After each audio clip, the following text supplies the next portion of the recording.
MPSCमध्ये फक्त हुशार असणं पुरेसं आहे का? IQ म्हणजे बुद्ध्यांक, विचार करण्याची, प्रश्न सोडवण्याची क्षमता. IQ equals to brain power, परीक्षा, लॉजिक, गणित. मात्र केवळ हेच तुम्हाला पोच देणार का? तर नाही. मग EQ म्हणजे भावनिक बुद्ध्यांक, स्वतःच्या आणि इतरांच्या भावना समजण्याची कला. म्हणून लक्षात ठेवा, IQ महत्त्वाचा आहे, पण EQ अधिक महत्त्वाचा आहे. अभ्यासात EQ म्हणजे मन स्थिर ठेवण्याची क्षमता.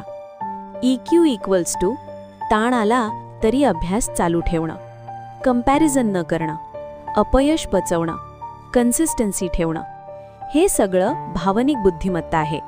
टेस्ट खराब गेला, EQ असेल तर ॲनालिसिस करतो, रडत बसत नाही. तो पुढे आहे, मी मागे आहे.